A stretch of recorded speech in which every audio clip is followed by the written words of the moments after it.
कनकपुर गांव में भगवान विष्णु का एक मंदिर था। उस मंदिर के आगे एक सुंदर व काफी बड़ा बाग था। वहीं एक छोटी सी कुटिया में बाग का मालिक जीतो अपनी पत्नी रामा के साथ रहता था।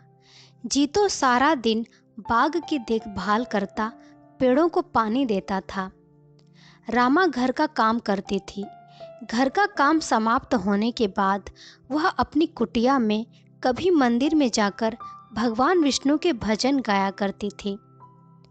एक दिन वह अपनी कुटिया के बाहर एक पेड़ के नीचे बैठी भजन गा रही थी। तभी उसे एक मोर दिखाई दिया। वह रामा के आसपास घूम रहा था और अपने पंख फैलाकर नाच रहा था। रामा ने मोर को नाचता देखा तो उसे बहुत अच्छा लगा। जब तक वह भजन गाती रही, मोर वहीं घूमता रहा। उसके बाद वह कहीं चला गया। शाम को रामा ने जीतो को मोर के बारे में बताया तो उसने कहा, मैंने तो कोई मोर नहीं देखा। अगले दिन जब रामा भजन गाने बैठी तो वह मोर आ गया और भजन सुनकर नाचता रहा, फिर चला गया। रामा भजन समाप्त होने पर उसे ढूंढती रही, लेकिन वह मोर कहीं नजर नहीं आया। अगले दिन रामा मंदिर गई और मंदिर के पुजारी से मोर के बारे में पूछा तो पुजारी ने कहा, बेटी, मैंने तो कोई मोर नहीं देखा, हो सकता है पास के जंगल से आया हो।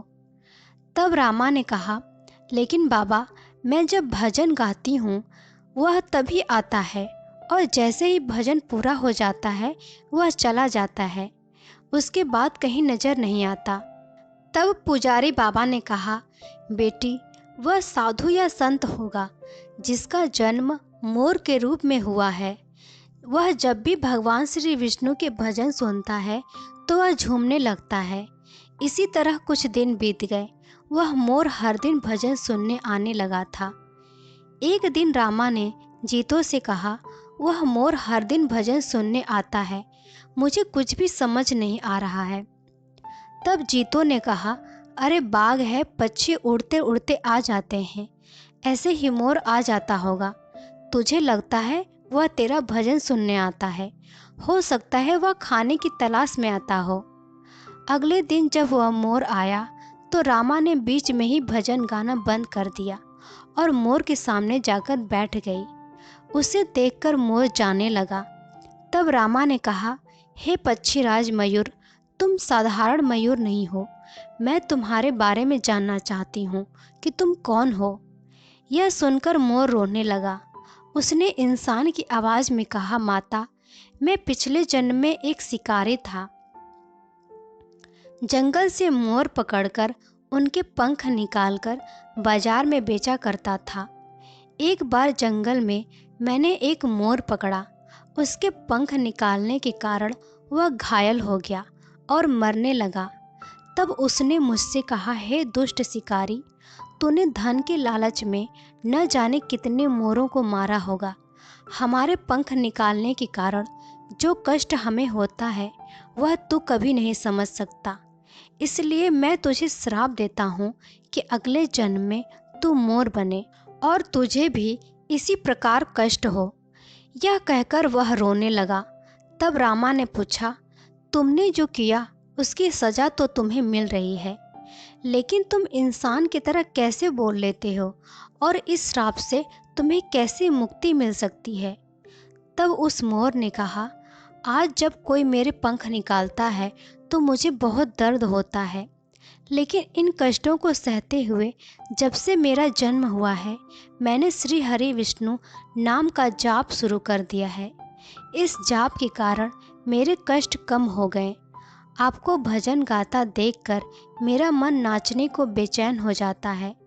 भगवान श्री हरि विष्णु की मुझ पर बहुत कृपा है, मैं कभी भी अपना रूप बदल सकता हूँ। यह कहकर वह सुंदर लड़के के रूप में प्रकट हो जाता है। उसे देखकर रामा बहुत खुश होती है और पूछती है, किंतु तुम किसी और को क्यों नहीं दिखाई देते। तब मोर रूपी लड़के ने कहा, मैं इंसान के रूप में रहता हूँ, किंतु जब कोई श्री हरि विष्णु के नाम का गुणगान करता है तो मैं अपने को रोक नहीं पाता और मोर के रूप में नाचने लगता हूँ। रामा ने आगे पूछा, तुम्हें इस श्राप से कैसे मुक्ति मिल सकती है? क्या मैं तुम्हारी कोई मदद कर सकती हूँ? तब मोर ने कहा, माता, यह बहुत कठिन है। यदि आप अपने पति के साथ 1 सप्ताह तक बिना अन्न जल ग्रहण किए यज्ञ का अनुष्ठान करें और मुझे पुत्र के रूप में पाने की कामना करें, तो भगवान विष्णु की कृपा से मुझे मोर के जन्म से मुक्ति मिल जाएगी और मैं आपको पुत्र के रूप में प्राप्त हो जाऊंगा। रामा ने शाम को यह बात जीतो को बताई। जीतो ने मंदिर के पुजारी से बात की और यज्ञ का अनुष्ठान किया। 7 दिन लगातार यज्ञ चलता रहा। 7वें दिन यज्ञ की अंतिम आहुति के साथ मोर ने अपने प्राण त्याग दिए और 9 महीने बाद रामा के गर्भ से एक तेजस्वी बालक के रूप में जन्म लिया। भगवान विष्णु की कृपा से हर प्राणी को कष्टों से मुक्ति मिल ही जाती है। विष्णु जी यानी श्री हरि नारायण की महिमा अपरंपार है। जो व्यक्ति सच्चे मन से भगवान विष्णु जी की आराधना करता है, उनकी भक्ति में डूबा रहता है, वे सभी ईश्वर के प्रिय हैं। भगवान विष्णु अपने भक्तों को असीम प्रेम करते हैं। इसका एक उदाहरण श्रीमद् भागवत पुराण की कथा में भी मिलता है। इस कथा में बताया गया है कि कैसे भयंकर मुसीबत में फंसे एक हाथी के प्राण बचाने के लिए विष्णु जी नंगे पैर ही दौड़ पड़े। यह कथा इस प्रकार है कि बहुत समय पहले की बात है। क्षीर सागर में त्रिकुट नाम का एक पर्वत था। यहाँ पर हाथियों का परिवार रहता था, जिसका मुखिया गजराज गजेंद्र था। रोज की तरह गजराज गजेंद्र और उसका परिवार घूम रहा था। तभी सभी को प्यास लगी। परिवार के अन्य सदस्यों के साथ गजराज एक सरोवर में पानी पीने लगे। लेकिन तभी एक शक्तिशाली मगरमच्छ ने गजराज के पैर को पकड़ लिया और पानी के अंदर खींचने लगा। मगरमच्छ से बचने के लिए गजराज ने अपनी पूरी शक्ति लगा दी, लेकिन मगरमच्छ भारी पड़ने लगा। मगरमच्छ ने उसका पैर कसके जकड़ लिया। अब दर्द से गजराज चीखने लगा। गजेंद्र की चीख सुनकर अन्य हाथी भी चिंघाड़ने लगे। परिवार के सभी लोगों ने मिलकर गजराज को बचाने का प्रयास किया, लेकिन सभी असफल रहे। गजराज जब थक गया और उसे अपना काल नज़दीक आते दिखाई देने लगा, तब उसने भगवान विष्णु का स्मरण किया। गजराज भगवान विष्णु का परम भक्त था। प्रतिदिन उनकी पूजा किया करता था।